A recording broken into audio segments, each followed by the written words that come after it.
एक बार भगवान श्री कृष्ण ने अपनी पत्नी सत्यभामा के कहने पर उन्हें स्वर्ग से पारिजात वृक्ष लाकर दिया था।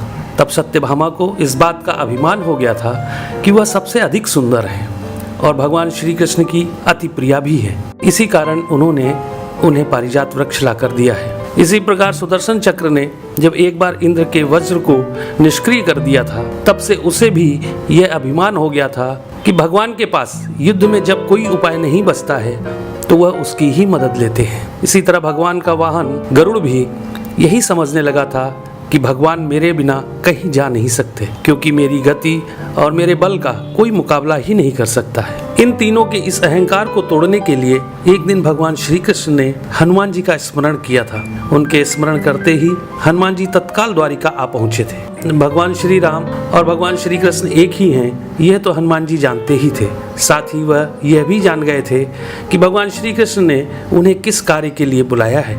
इसलिए वह भगवान श्री कृष्ण के दरबार में जाने की जगह द्वारिका के एक बहुत ही सुंदर बागीचे में चले गए थे और वहाँ के वृक्षों में लगे फलों के साथ साथ वृक्षों को भी तोड़ने लगे थे। यह खबर जब भगवान श्री कृष्ण के पास पहुंची कि एक वानर बगीचे को उजाड़ रहा है, तो भगवान श्री कृष्ण ने गरुड़ से कहा कि तुम सेना लेकर जाओ और उस वानर को पकड़कर मेरे सामने ले आओ।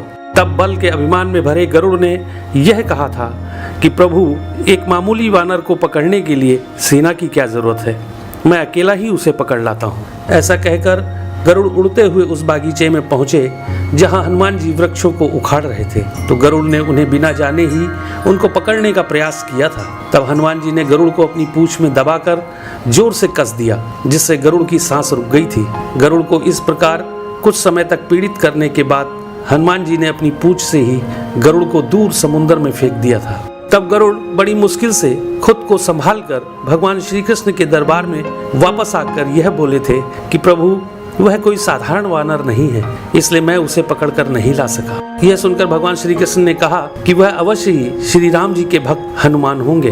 तुम उनके पास जाकर यह कहना कि श्री राम ने उन्हें बुलाया है, वह अवश्य चले आएंगे और हो सके तो तुम उन्हें अपने साथ ही लेकर आना। भगवान श्री कृष्ण की आज्ञा पाकर गरुड़ हनुमान जी को ढूंढते हुए वहां से बहुत दूर मलय पर्वत पर पहुंच गए थे और हनुमान जी से अपनी भूल की क्षमा मांगते हुए उनसे यह कहा था कि भगवान श्री राम ने आपको याद किया है, आप मेरी पीठ पर बैठ जाइए, मैं आपको शीघ्रता से उनके पास पहुंचा देता हूं। हनुमान जी प्रभु की यह लीला भी समझ गए थे, इसलिए उन्होंने गरुड़ से यह कहा था कि तुम चलो, मैं तुम्हारे पीछे ही आता हूँ।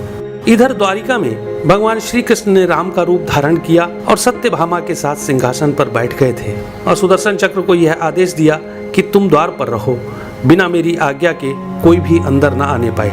तभी हनुमान जी द्वार पर पहुंच गए थे तो सुदर्शन ने उन्हें रोकते हुए यह कहा था कि तुम बिना आज्ञा के अंदर नहीं जा सकते हो।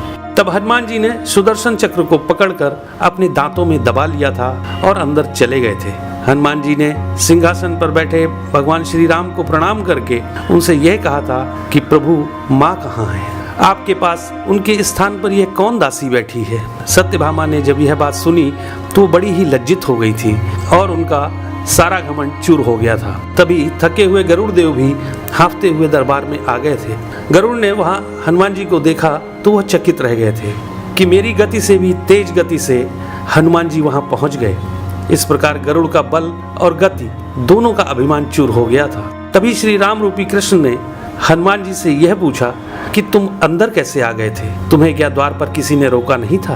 तो हनुमान जी ने कहा, सुदर्शन चक्र ने मुझे रोका तो था, परंतु मैं आपके दर्शन में विलंब कैसे कर सकता था, इसलिए मैंने उस सुदर्शन चक्र को अपने दांतों में दबा लिया था। यह कहकर हनुमान जी ने अपने मुंह से दबे हुए सुदर्शन चक्र को निकालकर प्रभु के चरणों में डाल दिया था। इस प्रकार सुदर्शन चक्र का भी सारा घमंड समाप्त हो गया था।